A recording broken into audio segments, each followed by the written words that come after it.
The darkest moments of the human psyche have birthed the most terrifying of figures.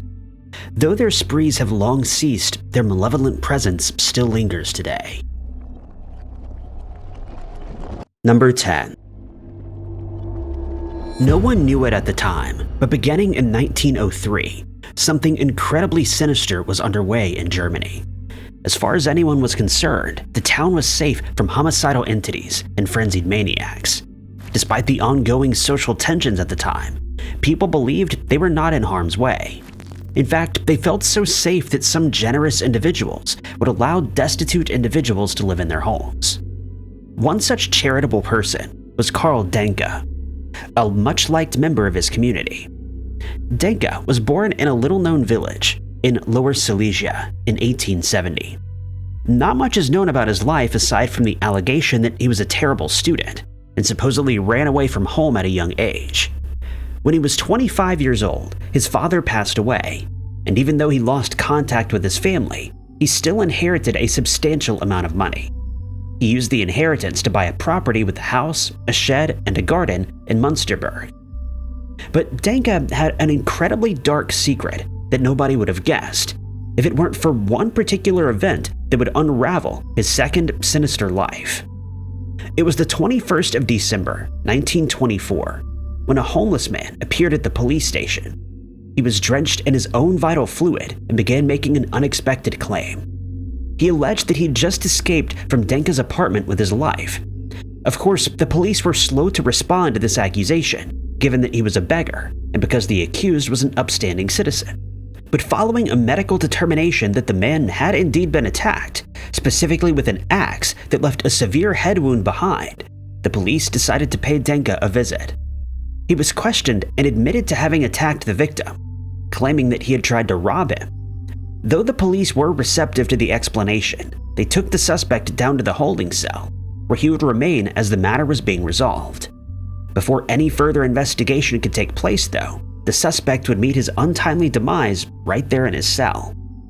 Despite the event, though, the police were still reluctant to believe that Denke would do anything wrong.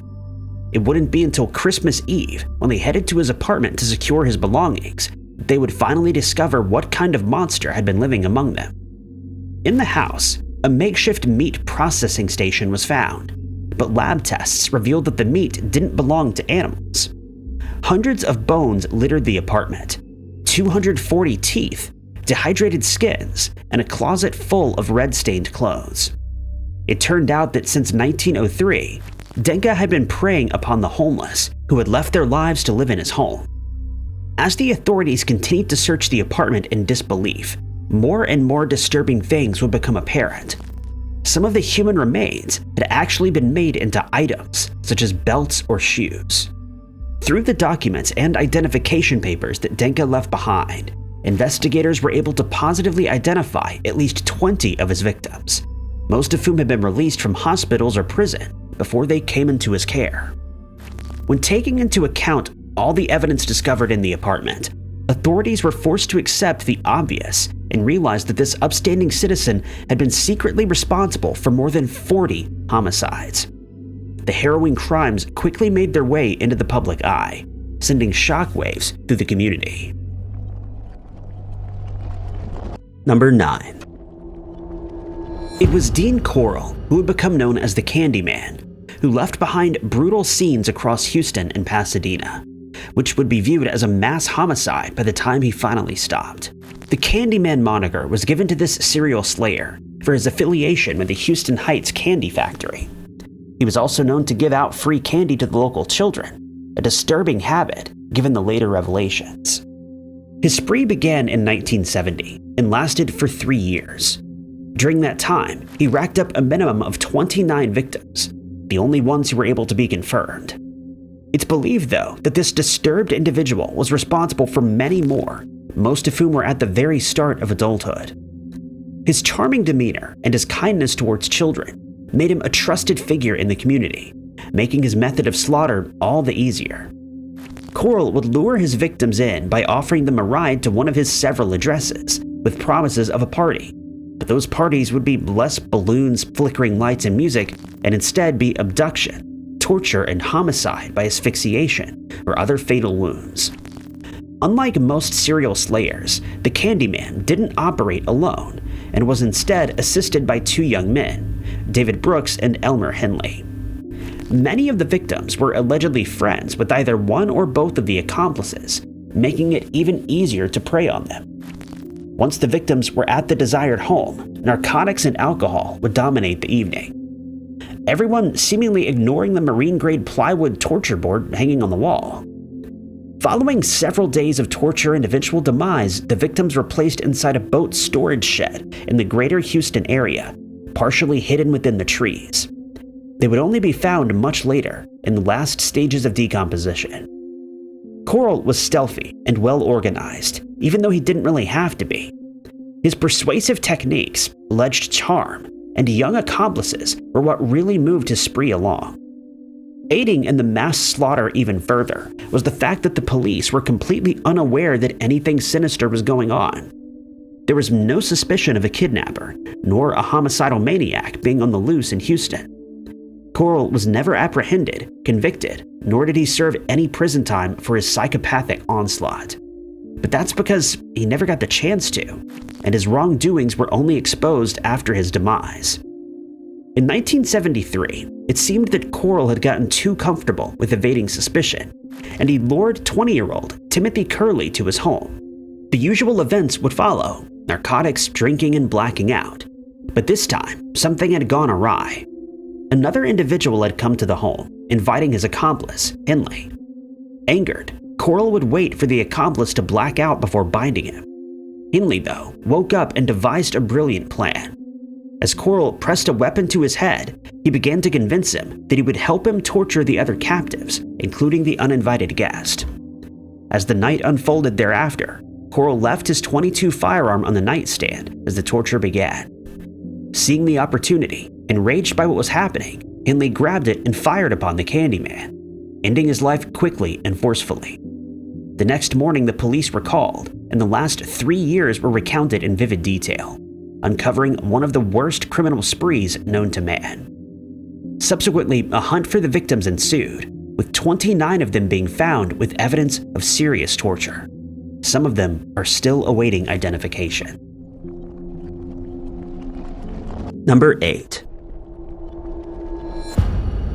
Though many may view the fear of doctors as irrational, logic can be found in the disturbing stories of healthcare professionals gone bad. If the occurrences of the past have taught us anything, it would be not to trust anybody.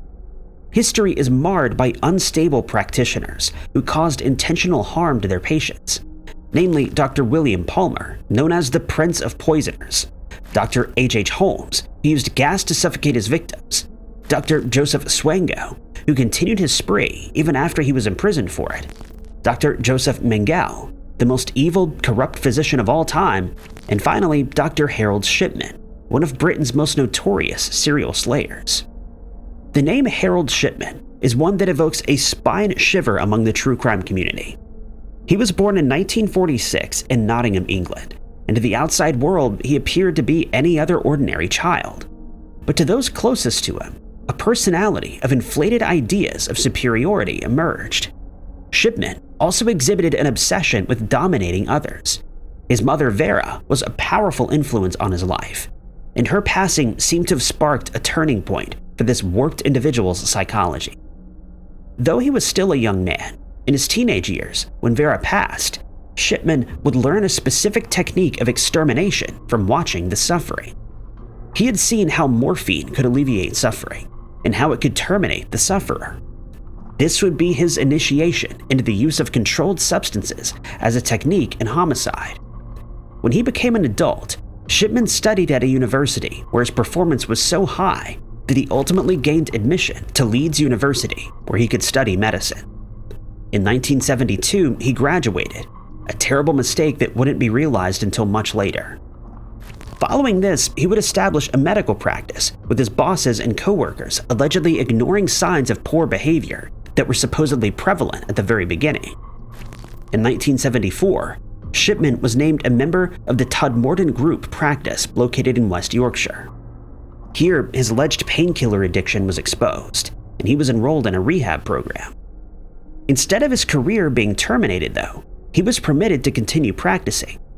In 1977, he would find work as a general practitioner in Hyde, where he would go on to commit the majority of his homicides. Viewed as a good doctor, Shipman was happy to make house calls to check up on his elderly patients, and was often described as a friendly individual by family members. Behind the facade, though, lingered a monster. The doctor was targeting these older patients, his modus operandi never faltering.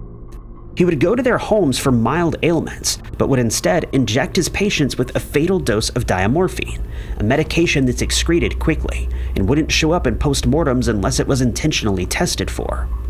Shipman would then alter the medical notes to state that the patients were gravely ill. He also encouraged families to opt for cremation, with the hopes of incinerating any and all evidence of his crimes. For the next 21 years, the onslaught would continue, unbeknownst to anyone. It wouldn't be until 1998 that an 81-year-old woman was found deceased in her home just hours after Shipman visited her. The family was confounded by the sudden demise, suggesting that she had been in good health. They were also shocked to find that the woman's will had been changed to benefit the doctor, bequeathing her entire estate to him. Shipman's insistence that an autopsy was unnecessary was also viewed as highly suspicious. But in 2002, he would be convicted of 15 counts of homicide, 1 count of forgery, and subsequently sentenced to life in prison. Number 7. The Rostov Ripper, Andrei Chikatilo, the Butcher of Rostov, the Red Ripper. He was known by many names as he haunted the Soviet era, claiming lives wherever he went. Born in 1936 in a village located in the heart of rural Ukraine, Chikatilo, along with the rest of the USSR, was suffering from widespread hardships and famine that began to decimate the population due to Stalin's agricultural collectivization policy. Adding to the external hardships, Chikatilo was also suffering from water on the brain, a condition known as hydrocephalus. This would cause him unfortunate issues later in life. Only further adding to his problematic life was his father's capture during the war against Germany. Allegedly, he was held prisoner and ultimately vilified by his own men for allowing himself to be captured. He was viewed as a coward. Due to this, Chikatilo would become the main target at school for bullying, leading him to become withdrawn and shy. When he became an adult, he failed the entrance exam to Moscow State University and would instead become part of the national service. Chikatilo lived near Rostov in the 60s, where he would connect with a woman named Fayena, whom he would marry and have 2 children with. In 1971, for unknown reasons, the man felt the need for a career change, and he ultimately became a school teacher. Then, the slayings would begin. The attacks were launched upon females that he could easily overpower, which would often end in Chikatilo taking a sharpened blade to his victims.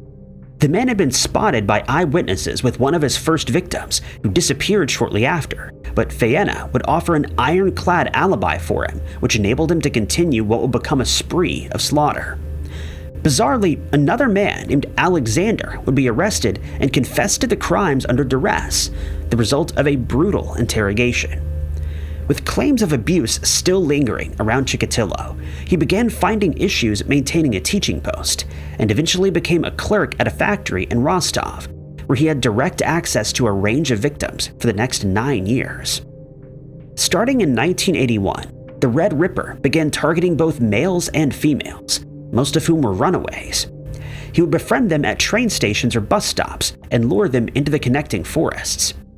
Chikatilo would attack once they were alone, using a sharpened blade to mutilate his victims. In most cases, he would remove body parts such as the tips of the victims' tongues or their noses.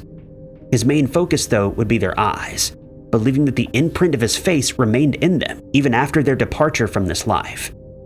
This modus operandi allowed several homicidal cases to be linked to one man, but the idea of a serial slaying was being suppressed by the state-controlled media to maintain public order. In 1983, though, things were going to change. Major Mikhail Fetisov knew that something horrible was going on here, and he began to investigate. His work centered mainly on the mentally ill, but the confessions of the interrogated suspects were deemed untrustworthy. Each crime, though, was producing more and more forensic evidence, giving the authorities a new angle. The maniac was believed to be blood type AB, suggested by the DNA, and he was known to have gray hair, which was retrieved from several scenes. As the search was underway for someone matching that description, Chikatilo was arrested for suspicious behavior. His bodily fluid type was tested against the evidence they had, and it was a match. But he escaped the suspicion of homicide, and his spree was on again. For the next few years, the bodies continued to rack up, and detectives were left scratching their heads. But eventually, in 1990, Chikatilo was arrested again, and refused to admit his involvement at first. But ultimately, he opened up to a psychiatrist and exposed the details of the slayings and even led the police to the sites of several bodies. He totaled at 56, but there were possibly more victims by the end of his spree. Number 6. It was the 28th of June, 1993, when two troopers decided to stop a suspicious 1984 tan Mazda B2000 pickup. The truck was driving on the Southern State Parkway with no license plate affixed. As soon as the driver realized what was happening, he sped up, hoping to evade the troopers. He exited at Wantagh Avenue, heading northbound at 65 miles per hour. The officers were in pursuit and notified communications that they were in need of assistance. The Mazda only picked up speed, now traveling at 90 miles per hour, with several officers from Nassau County and the Garden City Police Department now joining in. For 25 minutes, the chase ensued, until finally the Mazda came to a rest on the sidewalk. The driver was Joel David Rifkin, and he was immediately arrested. Initially apprehended for reckless endangerment, the case would soon become a full-blown homicide investigation when officers uncovered the body of a deceased woman, Tiffany Braciani, who was hidden in the rear of the vehicle. The investigation into Rifkin that followed would reveal a treacherous past, red-stained and marred by violence. Rifkin was born in 1959 to two college students who were unwed. In his teens, he desperately tried to fit in with the rest of his peers by joining the track team, but he still faced ridicule and torment. He even faced the same struggles when he joined the yearbook staff. It appeared that the mistreatment and isolation that he faced may have weighed heavily on Rifkin, who now retreated into his own dark and disturbed world that saw him fantasizing about slaughtering women. By 1972, he would become fixated on one particular type of victim, ladies of the night. Erroneously, his adoptive parents gave him a car, the very one that would be used to troll for his victims in Hempstead and Manhattan. His passion and obsession would only worsen when he entered Nassau Community College. He skipped class often and hardly showed up for his part-time jobs. He instead spent his time with street workers. By 1989, he could no longer fight his violent, psychopathic fantasies. Rifkin waited for his parents to leave before bringing one of the women home to Long Island. Susie thought it was just another business exchange, but instead she would be bludgeoned. When she continued to fight against the assailant, he would asphyxiate her and used an X-Acto blade to remove her fingertips to prevent identification. Her decollated head was hidden in a paint can, while the rest of her remains were discarded in the woods in both New Jersey and New York. This would be the first of several more slayings that used a similar modus operandi.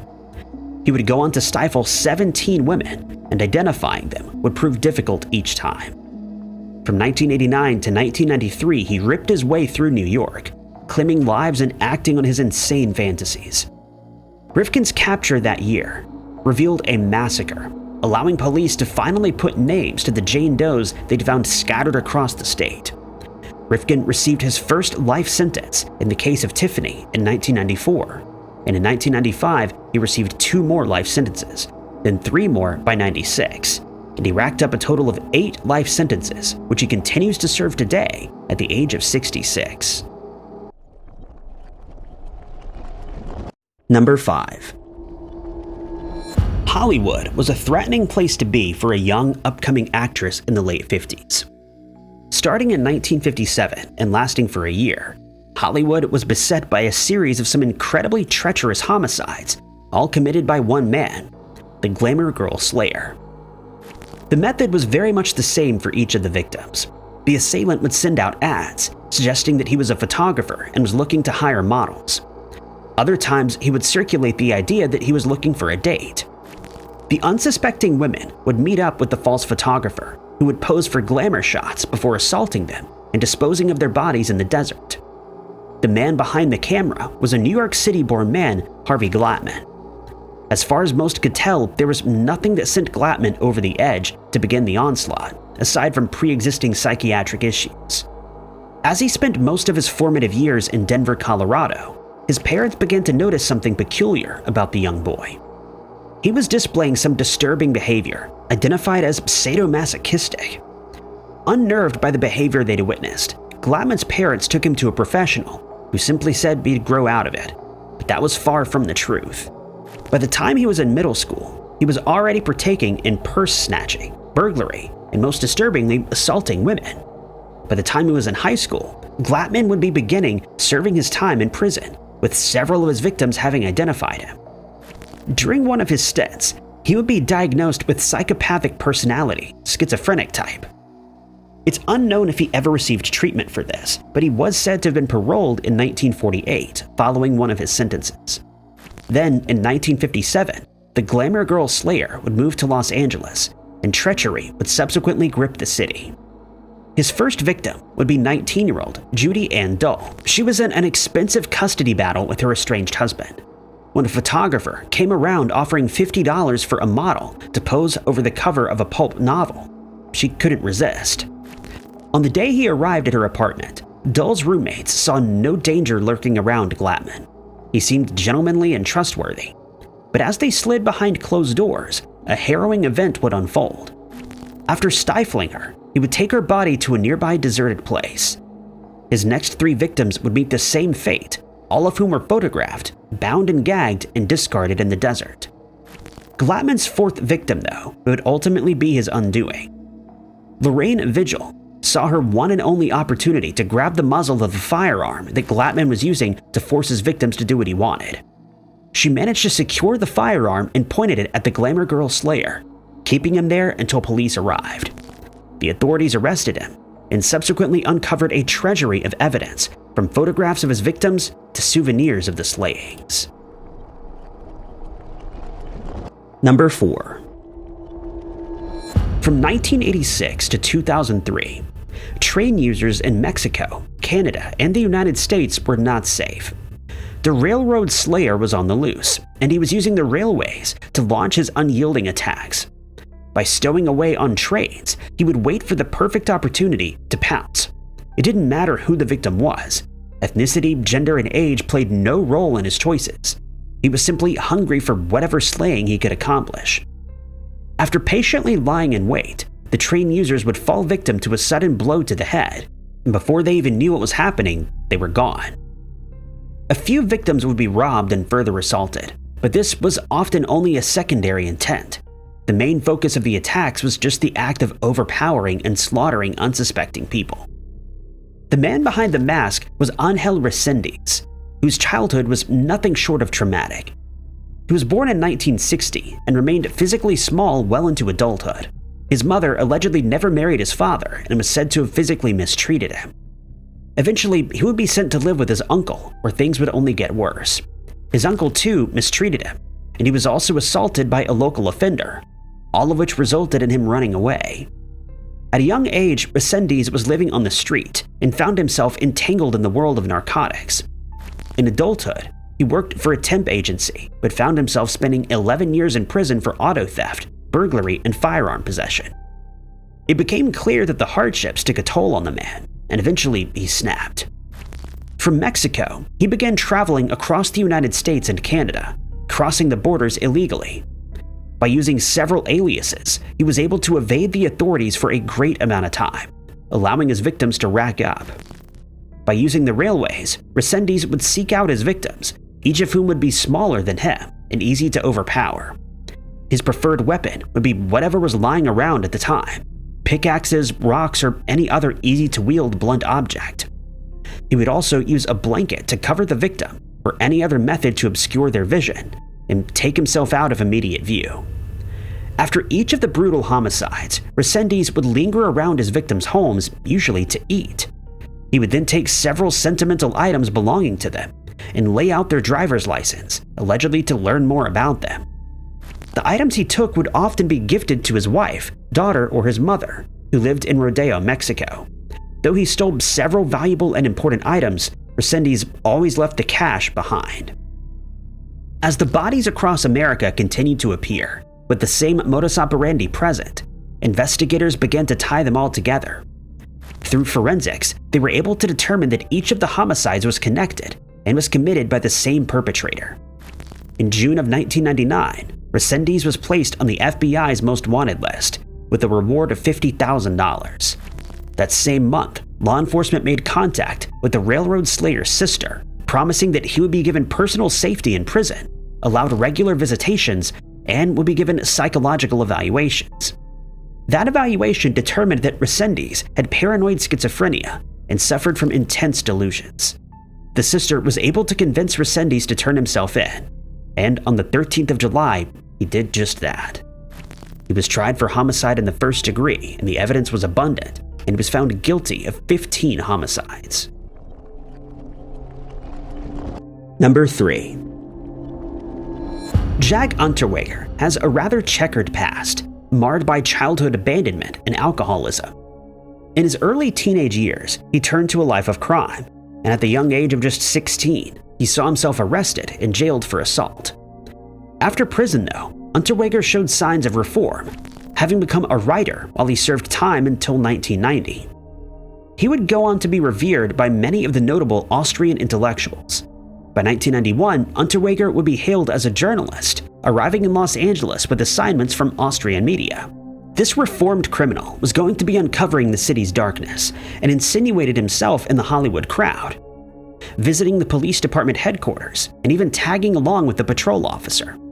But at night, Unterweger's journalist facade would fall away, and he would become the very darkness that he was investigating. That summer, he headed downtown, picked up 3 ladies of the night, stifled them with his signature ligature, and then disposed of their bodies in the nearby woods, posing them in obscene positions. It was this very modus operandi that he'd actually learned of back at home in Austria, where 7 victims would meet the same sinister fate. Unterweger was incredibly intelligent and charismatic, and exhibited symptoms of the classic malignant narcissist. This allowed him to blend in easily into the crowd and manipulate anyone to convince them of his false innocence. With his nature, he was able to build quite a shield from Austrian justice officials, well-known criminal psychiatrists, authors, and several other high-up figures. Austrian authorities, though, still suggested Unterweger as a suspect in the serial slayings that plagued the area from 1990 to 1991, and this was prior to his departure to the United States.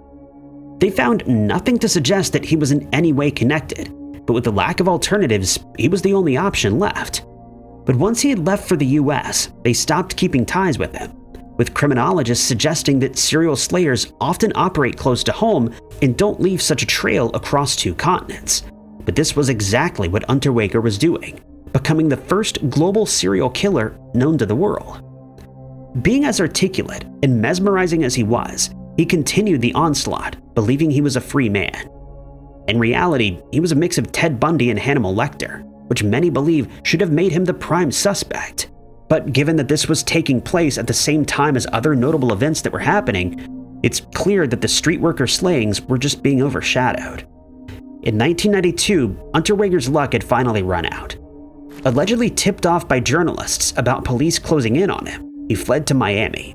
He was quickly found, though, apprehended and sent back to Australia, where DNA extracted from a single strand of blonde hair found in his BMW belonging to a homicide victim served as the most convicting evidence. By the end of it, many of the convictions hinged on this very DNA and the slayer's signature ligature. Number 2. As a young man, Eric Edgar Cook wanted nothing more than to fit in. He was shy, socially awkward, and allegedly ashamed of his appearance. Cook was born with a cleft lip and a generally nervous nature, making him the perfect target for school bullies. Even when his lip had been repaired, he was all too aware of the imperfection that had been left behind. Home wasn't much better either, and at night he would often take to the streets to escape the uncaring atmosphere. He and his 2 siblings were forced to endure the violent temper of their father, Being the oldest, Cook had to deal with most of it. Things didn't get much better in his teenage years. The rejection he faced culminated in a burning rage, which reached its peak when he was denied entry into the church choir, resulting in him burning it down. This would be the first crime he committed, and he soon became engaged in acts of breaking and entering and theft in the local area. He faced punishments for these crimes, of course, but this would never dissuade him from boasting about his criminal activities to his peers, hoping it would impress them. By the time he was a young adult, it appeared that Cook's life was now heading in the right direction. He joined the military, hoping for a fresh start and to be accepted into society. But just 3 months in, the rejection was back, and he was discharged due to his childhood convictions. Though he was unbalanced by this, he still managed to keep his cool, got married, and even had 7 children. Then one day, all that rejection and anger came flooding back, and just as when he was a child, Cook began walking the streets at night. But this time, it was for a different reason. He was in search of unsuspecting prey. While still living the ordinary family life, Cook went on a spree, committing merciless slayings with no set modus operandi. They were random and took on various forms from asphyxiation to gory impalements. Sometimes he would use a firearm, a different one each time. Perth, Australia was left shaken by the terror that befell them, all committed by one unknown maniac. The slayer's behavior and inconsistency made it incredibly difficult for police to catch up with him. Investigations and the manhunt for one single perpetrator eventually began.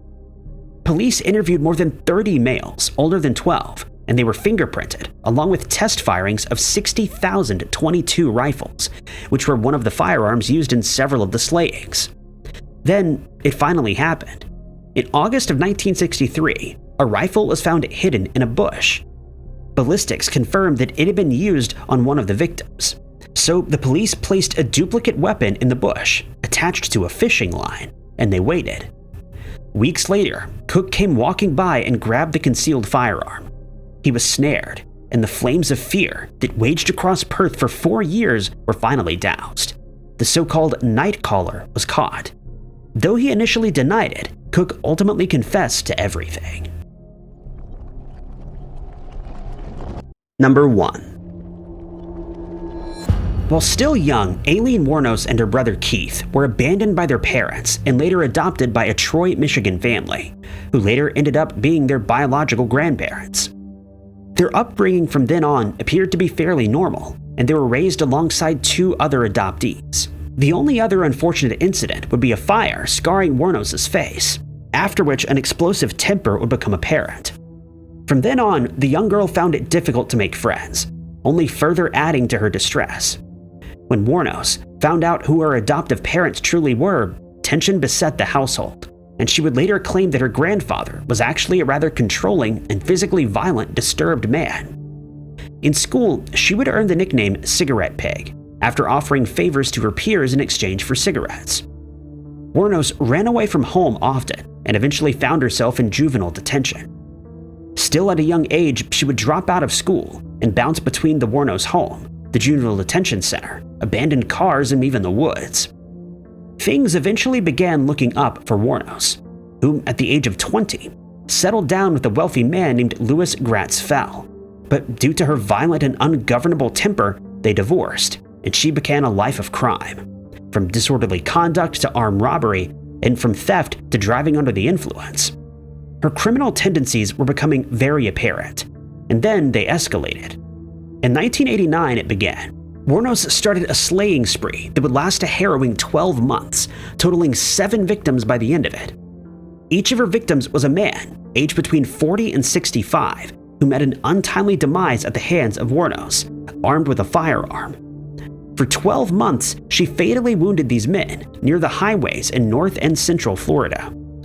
In order, her victims were 51-year-old Richard Chase Mallory, 47-year-old David Andrew Spears, 40-year-old Charles Edmund Carskadden, 65-year-old Peter Abraham Sims, 50-year-old Troy Eugene Burris, 56-year-old Charles Richard Humphreys, and finally, 61-year-old Walter Gino Antonio. Wuornos, though, didn't seem bothered by being caught, and left handprints and other evidence behind at each of her crime scenes.